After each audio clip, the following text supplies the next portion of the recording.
Hey, it's Webs with day 8 of the Hearthstone reveal season for Voyage to the Sunken City, so let's dive in. The first card revealed today is Pelican Diver, which is a neutral minion with a cost of 1 for attack and 1 HP. It is a beast and goes dormant for 1 turn and has rush. This is actually pretty strong of an overall 1-drop card if you have a way to actually buff this up, and there are a lot of easy ways to do so, especially with the new Azshara Gardens card for Druid. I think this will probably see a lot of play in some type of aggro Druid deck, as this does seem like a perfect card for that, especially because it does have the beast tag, and those decks are already beast centered anyways, though it is delayed on 1 turn, which I guess is supposed to be the balance around why it has for attack. But I think this will probably be a problematic card in the future, given the fact that there are enough buffs in the Hearthstone metagame to make this easily something much larger on a turn 2 clock. The next card that got revealed is another Murloc, which is Slime Scale Diver, which is a 3-cost neutral minion with 2 attack, 4 HP. It is a Murloc. It goes dormant for 1 turn. It has Rush and Poisonous. Again, this is going to be a interesting card to actually see. It does follow this theme of divers that were all revealed by Regis today, which is actually pretty cool to see. But I do think this will probably be used as a removal tool over something that is used as a aggro tool.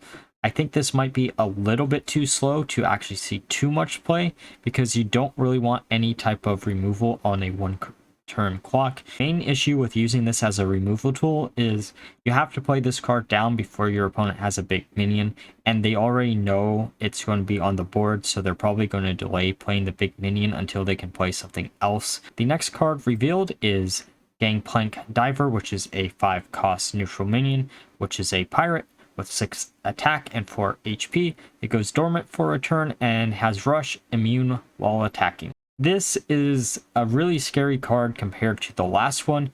Sure, it is on a 1-turn delay, but Mr. Smite is a card, and it's very easy to actually combo this out with Mr. Smite in theory. Sure, you're going to have to wait a turn, but there's nothing your opponent can actually do against this for an entire turn, so any deck that can easily use this plus Mr. Smite and maybe a few other pirates might actually be a very functioning deck.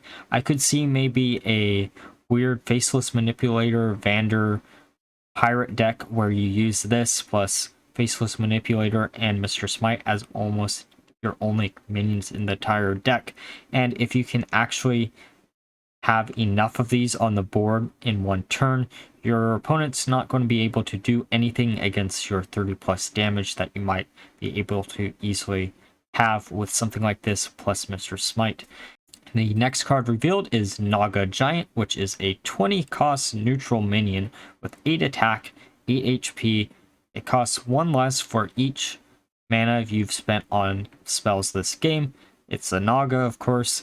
It's cool to see new giants in Hearthstone because it's been quite a while since we've seen any. I know Clockwork Giant actually rotated back in with the new core set, but that might be rotating out now with the new rotation that's coming out with this same set. And I think this one has a lot of potential, especially because it's 1 less mana for each mana you've spent on spells this game, which is not really that hard of a condition to fulfill for a lot of classes. And if you can find other ways to actually copy this, you might be able to get this down on like turn 4 or 5, which might be absolutely insane. It really depends on how quickly you can spend enough mana to use a card like this. I do think it has a lot of potential, and it might be a really scary card in the future, but it does support big spell decks, which is a really cool idea, and it's finally a payoff for those decks in a form of a minion. The next card that got revealed is Coil Scar Commander, which is a 6-cost Demon Hunter minion with 2 attack, 6 HP, taunt, Battlecry. If you've cast 3 spells while holding this, summon 2 copies of this. There's no ways to actually duplicate this or buff them up in Demon Hunter that I can actually think of, so I think this card probably won't see much play at all. The condition isn't the hardest in the world, but I think it's a little bit too slow, even if in theory you could high roll with this card on turn 6 if you had it in the starting hand. But again, I don't think this has enough going for it to actually have any potential to see any play in the future.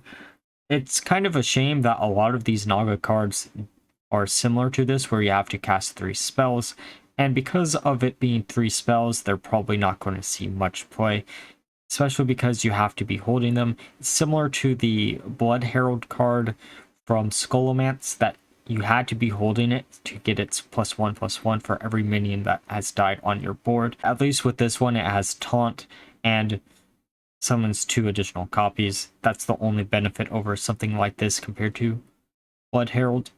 The next card that got revealed is Radiance of Azshara, which is a 3-cost Shaman legendary minion, 3 attack, 4 HP. It is a elemental. It has +2 fire spell damage. Your nature spells cost 1 less, and after you cast a frost spell, gain 3 armor. This was one of the bosses from Eternal Palace that I assumed wasn't actually going to get a card, but this card looks really, really insane.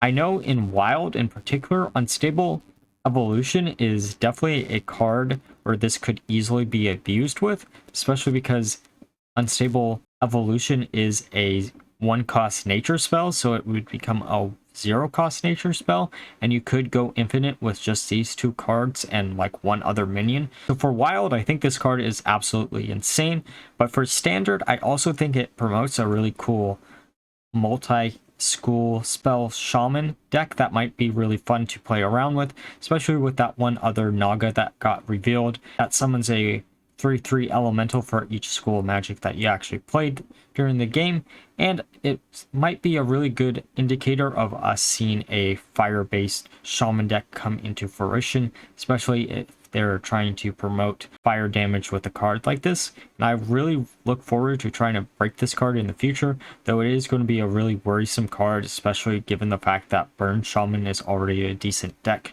The next card that got revealed is Lady Ashvane, another one of the bosses for an Eternal Palace that most people assumed was going to be the Warrior Legendary, and they were right. It's a 5-cost Warrior Legendary with 5 attack, 5 HP, and the battle cry, give all weapons in your hand, deck, and battlefield +1/+1. So the thing that frustrates me about this card is it continues to be another example of a card that would be really cool to have been printed one set earlier, so some decks that were actually rotating out or having a lot of cards rotate out would actually maybe become very meta relevant. But as it currently stands, I can't see a world where this will see any play outside of meme decks until we see some type of new warrior weapon that might be super impactful, where you want to increase its durability and its attack by 1, or some other weapon synergy. That might be the route we're going down with Warrior this set, besides the pirate synergy that we saw with the Colossus minion. But again, this is going to be one of those cards that we need to see what it does in the future and what support it actually gets. But if it's similar to Eyesore or some of the other cards that rotated out when this set comes out, I don't think this one will probably see play. I'm going to try to make it work no matter what. Eventually in some type of deck, it just will take some time. Alright, so that was the last card revealed today. Let me know which ones you're looking forward most to and what cards you're most excited to see in the future from this set. I think we have like 3 legendaries left in the set, and we have a bunch of other cards that we don't know about, so there might be a lot of cool little synergies that we haven't seen yet for a lot of classes. And like always, if you enjoyed the video, please leave a like, comment, and subscribe, and until next time, bye bye.